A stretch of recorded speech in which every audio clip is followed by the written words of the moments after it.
paradigme comune, dezlegare de obișnuințe, dezlegare de preferințe și așa mai departe. Așa că prima poză, am două poze și un text. Recunoașteți poza asta? Eu vă zic că 3 sferturi din sala asta o să răspundeți afirmativ după ce vă zic de unde este. E din Batman. A zis cineva. Da. A zis, da? Batman? Nu știu care, dar un Batman. Povestea zice că personajul era captiv într-o închisoare care arăta sub forma unei puți. Mulți încercaseră să evadeze din închisoarea respectivă, doar că nu reușeau. La un moment dat, pe măsură ce se cățărau, se prăbușau. Eroul nostru a încercat și la același lucru, a căzut de multe ori, s-a bușit. Nu știu dacă și-a schimbat paradigma între timp și a aplicat o altă regulă, dar într-un final, sub influența unui mentor, și-a dat seama că e un punct critic în ascensiunea lui spre ieșire, anume, la un moment dat, era nevoie să facă un salt. Un salt, în fine, o distanță destul de mare, așa, 50-50 rată de succes că va reuși. Acolo era, de fapt, și momentul de inflexiune când cădeau, toți temerarii. Iar el, atunci când a reușit, a făcut o schimbare. Și schimbarea se vede aici în post. A renunțat la frânghie. În toate celelalte încercări era legat cu o frânghie pe măsură ce urca, frânghie de siguranță. A înțeles că frânghia, evident, venea cu tot felul de limitări și a renunțat la frânghie și atunci a și reușit să facă saltul și să iasă din închisoare. Asta este o primă dezlegare de care voiam să vă vorbesc. Întotdeauna am crezut că un lider este un vizionar, om care maximizează profit, care maximizează potențialul oamenilor și așa mai departe și chiar le face. Dar are de făcut din experiența liderilor pe care am observat-o și o alegere între a merge pe drumuri bătătorite sau a crea drumuri noi. Și una din dilemele pe care eu le prezint liderilor cu care lucrez de multe ori este, evident, liderii din Onici, că v-ați prezint din Onici, este despre echipa din care fac parte.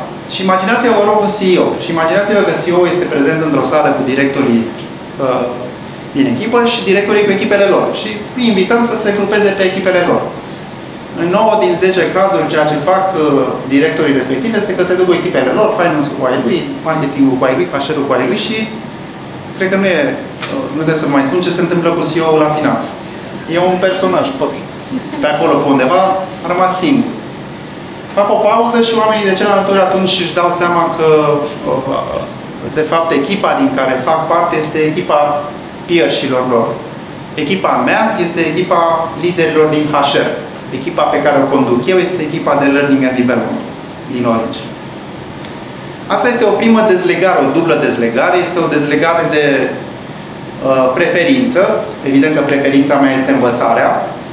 Și o legare de noi perspective. Mă leg de perspectiva colegii mele care face CMP, mă leg de perspectiva colegii mele care face recrutare și atunci apare a doua dezlegare. Nu mai sunt liderul de sindicat al echipei de Learning and Development. Obiectivul principal nu mai este să apăr interesele echipei mele, obiectivul principal este să apăr și să construiesc la interesele echipei de HR. Și sigur, extrapolați voi, marketing face la fel și așa mai departe.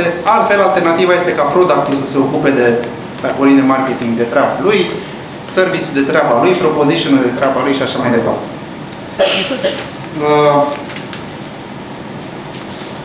A doua poză, și gata, închei, că timpul mi-a expirat. E un fiorător ăla de acolo.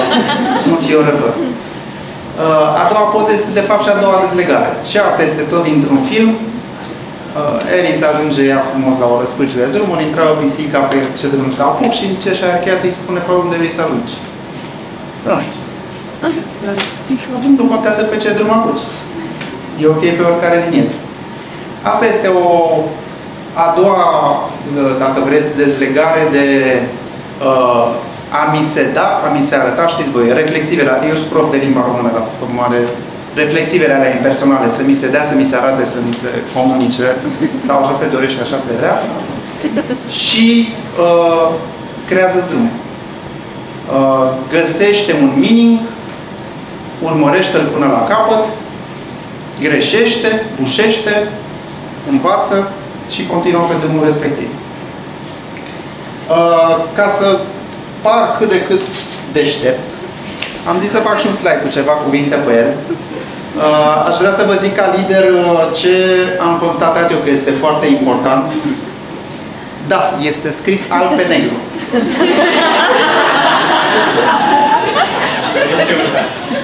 Și este eco-friendly. Să știți, îi explic în pauză de ce negru este eco-friendly în digital.